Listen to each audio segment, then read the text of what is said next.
Deanna Cook was 32 years old, and those who knew her say her beauty went far beyond what could be seen. She was extremely vibrant, outgoing, and deeply family-oriented. When Deanna came around her family, they knew she was always about to bring a good time with her laughter, and filling the room with her energy, lifting everyone's spirits. A loving mother to 2 young daughters, Deanna worked tirelessly to give them a better life, in hopes of raising them in a safer and more peaceful environment. She moved to South Dallas, believing it would offer a fresh start away from past struggles. She moved there because it was a nice area, her mother, Vicky Cook, recalled.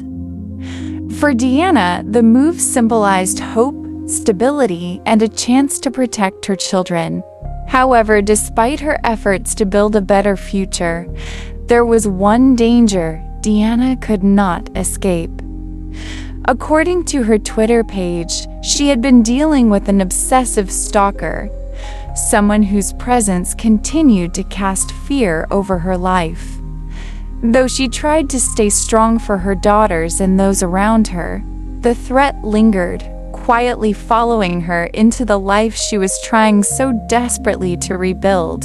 On August 17, 2012, just one day after her final tweet, Deanna Cook failed to call her mother during her drive home from work. To anyone else, this might have seemed insignificant, but to her family, it was immediately alarming. Deanna called her mother every single day without fail. It was part of their routine, a simple but meaningful habit that never went unnoticed.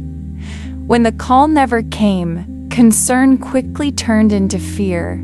Unable to shake the feeling that something was wrong, Deanna's mother, Vicky Cook, her sister, and Deanna's 2 young daughters drove to her home to check on her.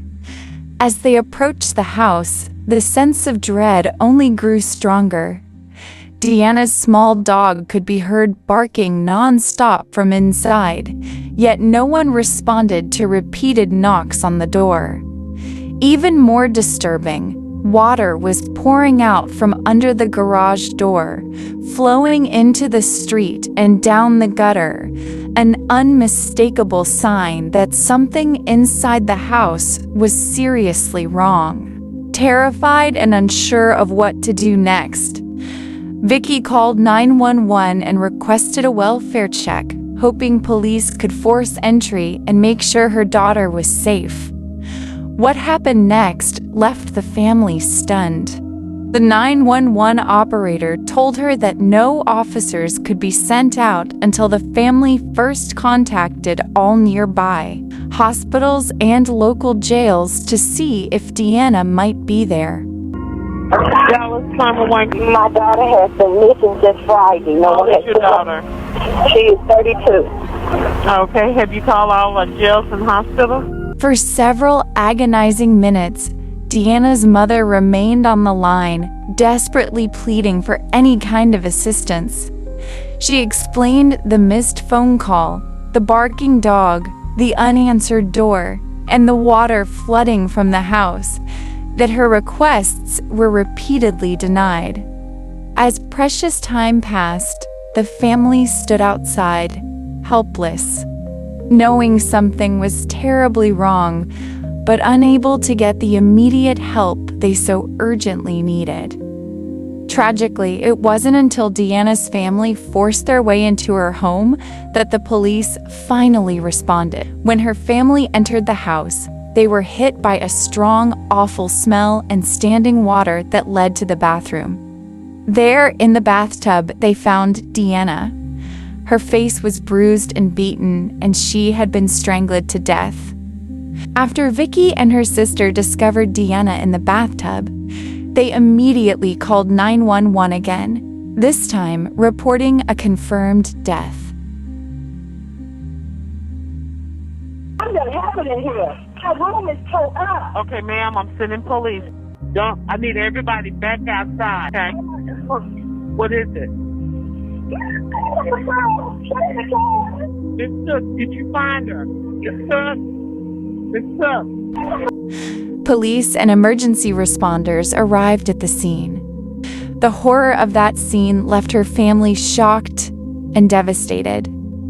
Vicky screamed in disbelief and grief, realizing the life of her beloved daughter had been taken in such a violent way. Deanna Cook married Delvecchio Patrick in 2008. At the time, she was in her late 20s, and Delvecchio was in his early 30s. Friends and family say that early in their marriage, signs of trouble appeared. While outwardly they seemed like a normal couple, privately the relationship was strained and increasingly volatile. Deanna's marriage quickly became emotionally and physically abusive. Details gathered from neighbors, family, and police records include Delvecchio was reportedly violent, with at least one documented incident of choking her.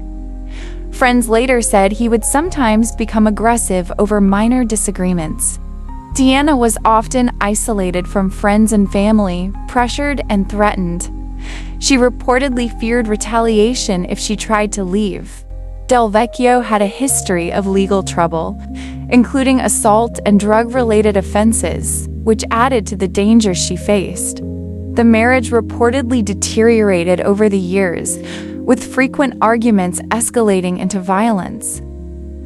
Deanna made multiple attempts to distance herself, including filing for a restraining order, but enforcement was inconsistent. Neighbors and family noticed her growing fear, and she often confided that she felt trapped. After years of enduring emotional and physical abuse from her husband, Deanna Cook finally made the difficult decision to leave the home she once shared with Delvecchio Patrick. It wasn't easy. She knew that leaving could make him angry, and she feared for her safety. Still, she packed her belongings and moved to a location she hoped would be safer, trying to reclaim some control over her life. Determined to protect herself legally, Deanna filed for a restraining order against Delvecchio, seeking to ensure he could not contact her or come near her new residence. The restraining order offered some measure of legal protection, but it was only a piece of the puzzle.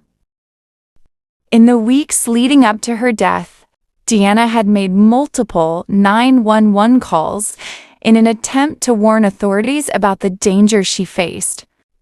She repeatedly told operators that her estranged ex-husband was stalking her, sitting outside her home, and making threats against her life. Cell 911, this is Pat. What's your emergency? I have a stalker. He's been out here in his house phone all day long. He's out here across the street watching my house. I don't know what his plan is. You can look up my name, you can see it's 100,000 by the thousand complaints. But ain't nobody doing nothing. And then he's already trying to kill me 3 times, so I'm really just fed up with this. I can't keep moving and changing my life because of this. Despite her pleas, police did not prioritize her calls for help, leaving her vulnerable to the escalating violence. Shockingly, on the very day she was killed, Deanna made one final 911 call. In it, her voice was filled with terror as she screamed for her estranged ex-husband, Delvecchio Patrick, to stop attacking her. Dallas 911, this is Tanita. What is your emergency? Okay, what's your address? Hello? Hey, police, fire, ambulance. I'm going to need an address. Hello? I need an address. Hello? The fear and panic in her voice were unmistakable. Patrick had a documented history of abusing Deanna, frequently landing in jail for his violent behavior. Yet, whenever he was released, the cycle of abuse resumed. Determined to protect herself, Deanna had filed for a divorce and obtained a restraining order, but the harassment, stalking, and threats to her life continued relentlessly. Deanna's final moments and repeated warnings painted a devastating picture of a woman trapped by both a dangerous abuser and a system that failed to act. On the 911 call, the operator kept repeating, "Hello," over and over again and asked small questions, all while Deanna was screaming for her life. At one point, the operator asked, "Do you need police, fire, or medical?" Even though it was clear that she was in immediate danger. Deanna was terrified, crying and pleading for help, but the call was not treated as urgent. Every second counted, but instead of getting fast help, she was left alone to face her attacker. After Deanna Cook was found dead in her home on August 19, 2012, authorities immediately focused on her ex-husband, Delvecchio Red Patrick, because she had called 911 during an attack and repeatedly identified him by name on the recording. Police had also documented a long history of violence between them. Patrick was arrested that same day on active warrants related to the case. Patrick's trial didn't begin right away. The family waited more than 3 years after Cook's death before the case went before a jury. It's been a 2.5-year wait for justice. Jury selection begins tomorrow in the murder trial of Delvecchio Patrick. And Heather, this trial has already been delayed several times, prolonging closure for Deanna Cook's family. They say Delvecchio Patrick is dead to them, but they still want him prosecuted to the fullest extent of the law.